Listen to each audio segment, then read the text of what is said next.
देखिए latest episodes बिल्कुल ad free. क्या जी कुछ भी बात कर रही हो आप? कुछ भी बोलना है बस आपको। डायरी में गाने लिखने का मतलब ये नहीं है कि वो शब्द मेरे हैं। मेरे दोस्त ने लिखा था, हो सकता है उसने झूठ बोला हो, या मेरे दोस्त के किसी दोस्त ने लिखा हो, या मेरा दोस्त या उसका दोस्त कृष्णा की माँ को जानता हो। ऐसे कैसे कह दें कि किसने लिखा है? सोचने वाली। मनोज समझाओ यार। हाँ, अब ये इतना फेमस गाना तो है नहीं कि पता लगे कि किसने लिखा है। अच्छा बच्चों, आपने मछली जल की रानी सुना? ट्विंकल ट्विंकल लिटिल स्टार किसने लिखा पता है? फिर भी हम गाते तो है ना, तो ऐसे ही ये गाना किसी ने लिखा होगा। अब कोई भी गाए, बहस क्यों करनी? मैं बहस नहीं कर रहा हूँ और नहीं ये कह रहा हूँ कि नुपुर रास्ता ये वाला गाना नहीं गा सकती है। मैं तो बस अपनी माँ के लिए कह रहा हूँ। माँ ने हमेशा खुद को सबसे छुपा कर रखा, और आज जब उनका गाना आया सामने तो मैं अपनी माँ की पहचान के लिए ही कह रहा हूँ, और कुछ भी नहीं है। ये गाना मेरी माँ ने लिखा था, शायद मेरे बाप के लिए।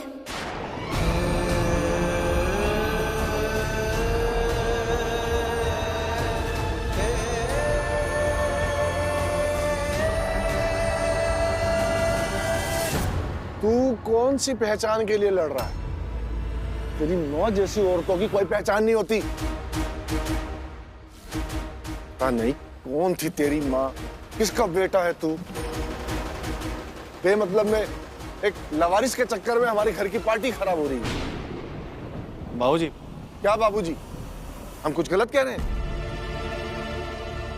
ए कृष्णा, चल अंदर जा।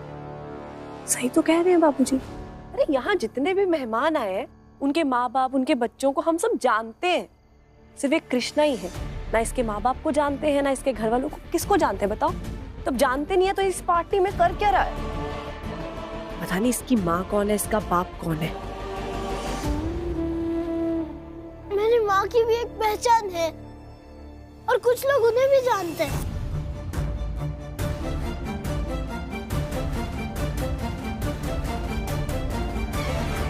इस घर के लोग।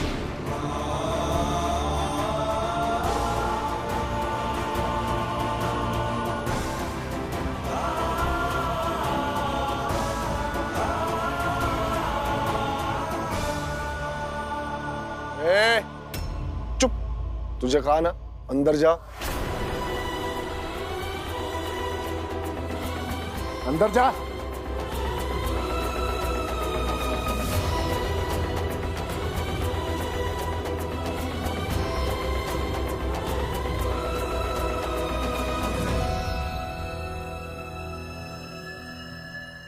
चलिए खाना खाते हैं, खाना ठंडा हो रहा है, बच्चे हैं झगड़ा करते हैं फिर एक साथ खेलते हैं। आइए आइए आइए आइए, इधर आइए, आप भी आइए। ये सब चल कैसे गया? इन फोटोज में तो मेरी माँ की पहचान थी।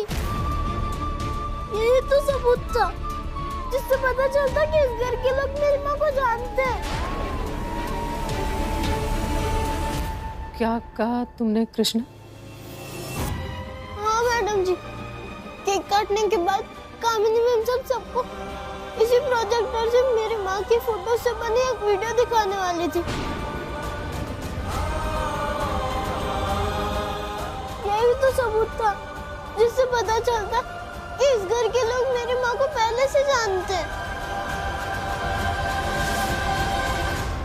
इस घर में जो लोग कहते कि मेरी माँ पता नहीं कौन थी, उन सबके सवालों का जवाब थी ये फोटोज। अनजान नहीं थी वो किसी के लिए भी, लेकिन पता नहीं ये सब कुछ जल कैसे गया।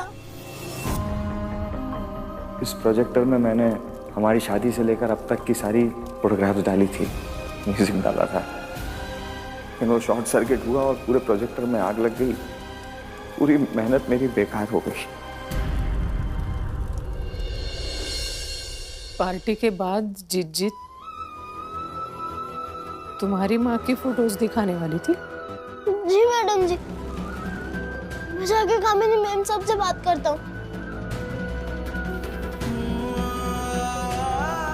इस घर के लोग तुम्हारी माँ को जानते हैं। कैसे? मैंने कामिनी मैम साहब के साथ माँ की फोटोज देखी थी। उन्होंने कहा था कि माँ कॉलेज में उनकी जूनियर थी।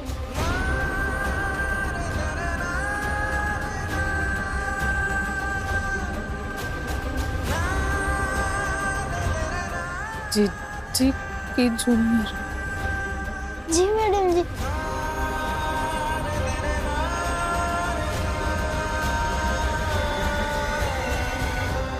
और तो और माँ इस घर में भी आ चुकी है।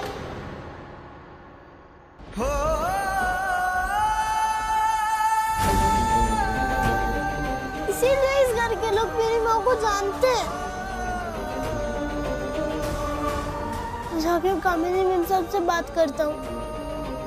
उनके फोन में माँ की और भी फोटोज रहेंगी। उनसे कहूंगा कि वो चल के सबको बता दे कि मेरी माँ का परिचय क्या है, मैं किसका बेटा हूँ। शायद से ये भी पता चल जाएगा मेरा बाप कौन है।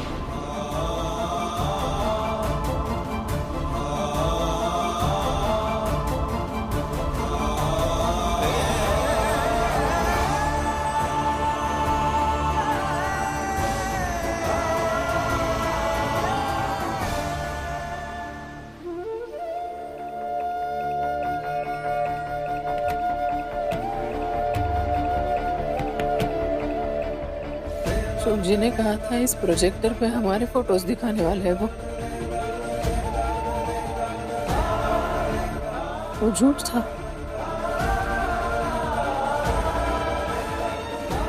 झूठ क्यों बोल रहे हैं अशोक जी? क्या अशोक जी कुछ जानते हैं? वो नहीं चाहते कि कृष्णा की माँ की पहचान सबके सामने आए, इसलिए वो प्रोजेक्टर जला दिया।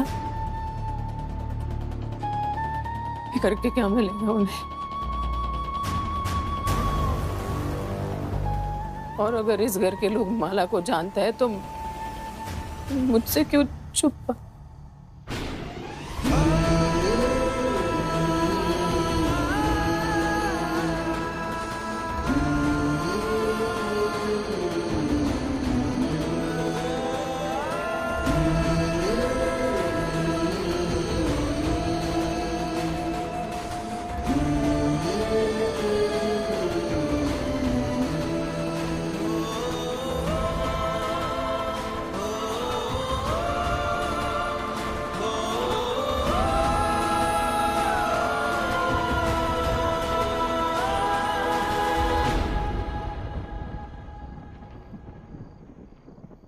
भैया, यहाँ क्या कर रहे हैं आप? चलिए ना, अम्मा भाऊजी ने आपको कमरे में बुलाया, चलिए ना। माँ इस घर में भी आ चुकी है, इसीलिए इस घर के लोग मेरी माँ को जानते हैं। आप यहाँ? अम्मा ने बताया आप दोबारा हॉस्पिटल आई हैं। माला नहीं रही, पता नहीं अब बेचारे कृष्णा का क्या होगा। कृष्णा कौन? कृष्णा माला और उसके प्रेमी का बेटा। ये ना एक बहुत ही सेल्फिश इंसान है अशोक जी। बच्चा उसका नहीं है, उसे जिम्मेदारी अरे माला खुद उसे छोड़कर गई थी, इसमें उस आदमी का क्या कसूर? क्यों उलझ रही हैं आप इस मामले में? पुलिस भी तो कर सकती है ना ये सब। 10 साल में आज तक उसके पिता को ढूंढने की कोशिश नहीं की उसकी माँ ने। जरा सोचिए यशोदा जी, उसका भी परिवार होगा। कृष्णा के बारे में जब पता चलेगा, हो सकता है उसका बसा बसाया घर बिखर जाए। उसने आपको कॉल किया था हॉस्पिटल से, क्या कहा था उसने? इनसे पूछिए, ये बताएंगे। आपको ये लगता है कि मैं नहीं चाहता कि कृष्णा को उसका पिता मिले? आपको क्या लगता है तकलीफ सिर्फ आपको हो रही है? आपको क्या पता मेरे मन में क्या बीत रही है, मेरा क्या हाल हो रहा है? क्या कृष्णा से मेरा कोई नाता नहीं था? इस घर में ये लड़का नौकर की हैसियत से रहेगा। अपने ही घर में काम करने से कोई नौकर थोड़ी हो जाता है। इस फोटो को आप अपनी अलमारी में रख दीजिए। कृष्णा की माँ की आखिरी निशानी है, यहाँ टूट फूट सकती है।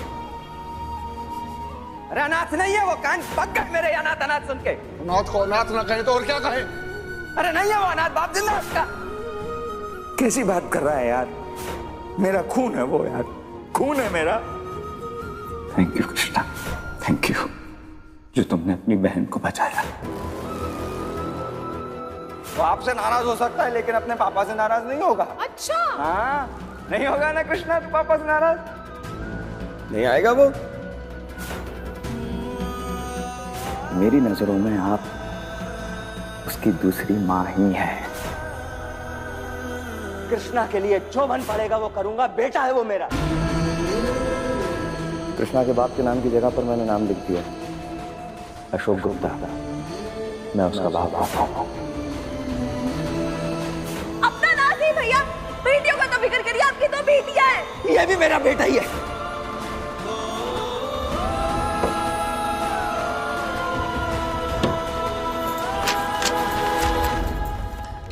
खुशी खुश खुशी खुश खुशी खुश। कविता तो बहुत ही सुंदर है, किसने लिखी है? याद नहीं आ रहा है, बहुत साल पहले सुनी थी। ये गाना मेरी माँ ने लिखा है और मैं इसे बचपन से गाता आ रहा हूँ अपनी माँ के साथ।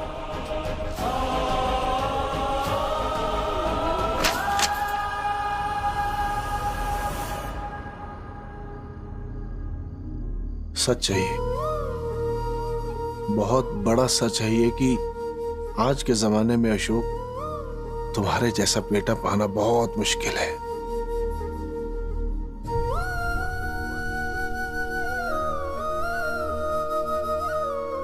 तुम रिश्तों की कद्र करना जानते हो, घर परिवार की जिम्मेदारी उठाते हो, उनकी इज्जत का ख्याल रखते हो। हम दोनों बहुत खुशनसीब हैं कि तुम हमारे बेटे हो।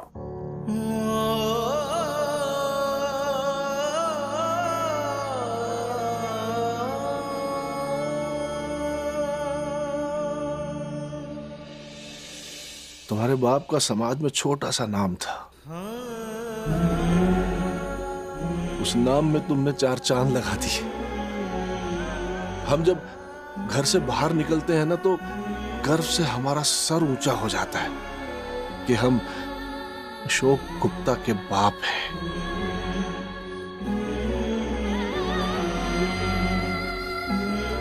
वो अशोक गुप्ता जो निष्पाप है, निश्चल है, जिसकी हमेशा कोशिश रहती है कि अपने खानदान का नाम ऊंचा रहे, उस पे कभी बट्टा ना लगे।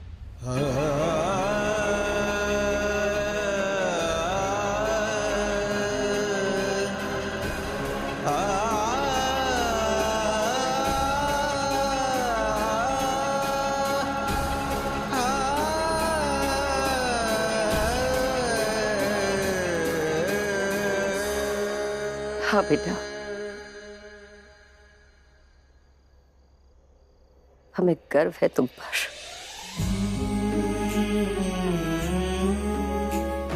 लोग जब तुम्हारी तारीफ करते हैं ना तो हम फूले नहीं समाते।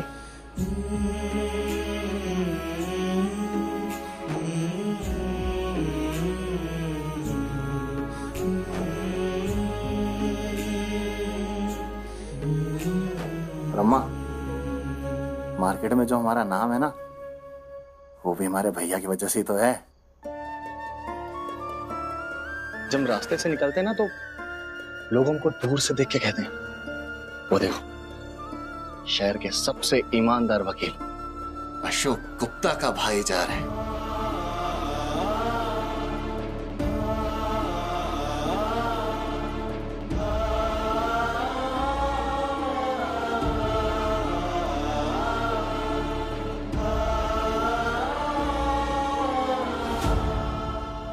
अरे अम्मा, भैया को ये तो बताइए कि इनको यहाँ बुलाया किस लिए? हाँ,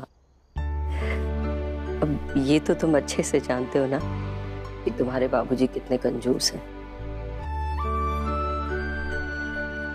लेकिन कल ये खुद हमारे पास आके बोले कि मालती, हमारा बेटा अशोक इतने सालों से घर की जिम्मेदारी उठा रहा है, अपने बारे में बिना सोचे दिन रात बस घर के लिए लगा रहता है, तो क्यों ना उसे कुछ दिन के लिए छुट्टी पर भेज दिया जाए।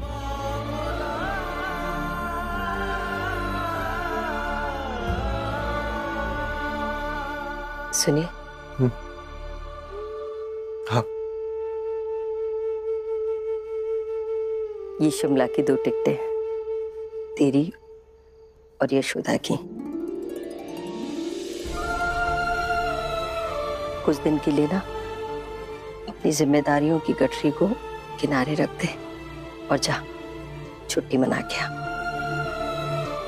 हाँ, ये हमारी तरफ से सालगिरह का गिफ्ट है। और एक बात, इस दुनिया की दुनियादारी से अभी तक जो तुमने खुद को बचा के रखा हुआ है ना, आगे भी ऐसे ही बचा के रखना। अपनी इस ईमानदारी, अपनी सच्चाई पर कभी बुरी नजर मत लगने देना।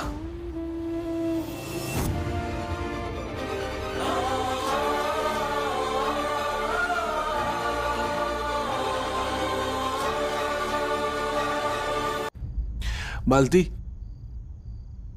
अब हम चैन से मर पाएंगे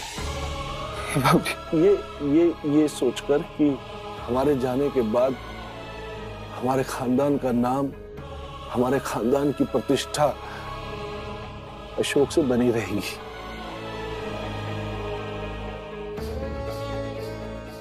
आज तो तुम्हारे मुंह पे केक लगाया है, देखना लेकिन बहुत जल्दी गाली लगेगी।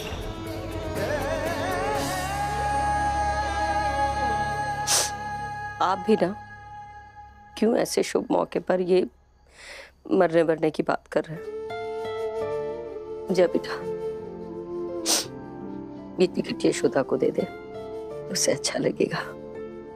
जा।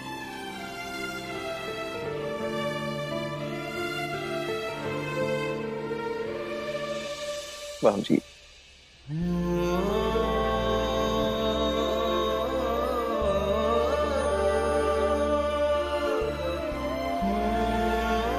बाबूजी, मैंने कई बार आपसे ऊंची आवाज में बात की।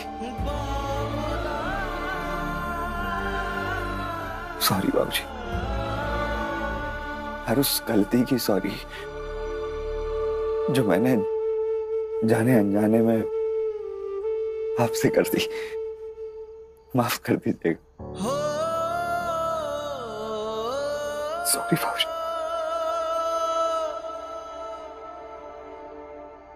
हमारी तुम्हारी सोच नहीं मिलती है बस, और अगर हमारी सोच मिल गई तो सारी पीढ़ियां एक जैसी नहीं हो जाएंगी, और सारी पीढ़ियों की सोच एक जैसी हो गई तो संसार कैसे बढ़ेगा, है?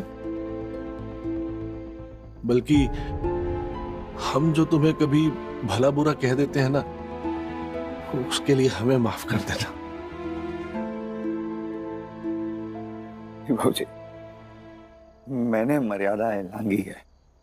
आप तो पिता है, आप डांट सकते हैं, मार सकते हैं, हम नहीं। अरे हमें तुम्हारी बात का कभी बुरा नहीं लगा, और तुम वकील हो, तुम नहीं बहस करोगे तो कौन करेगा। चलो अब जाओ, तैयारी करो, जाओ।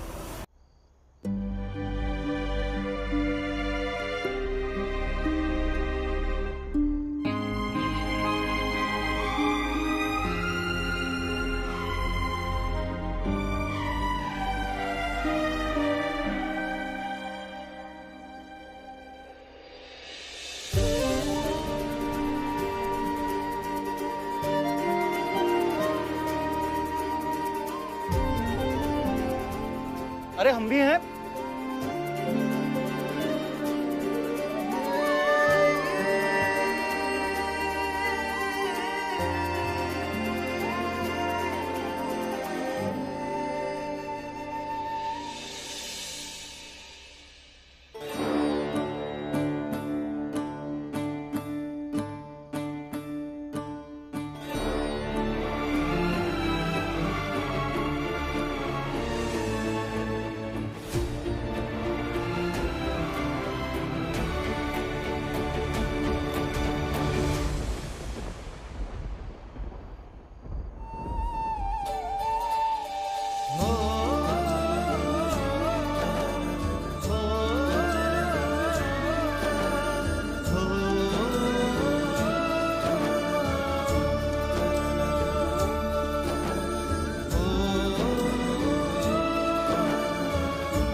सब मेरे बारे में कितना गलत सोचते हैं। ना तो मैं एक अच्छा बेटा बन पाया, ना अच्छा पति, ना अच्छा पिता, ना अच्छा इंसान।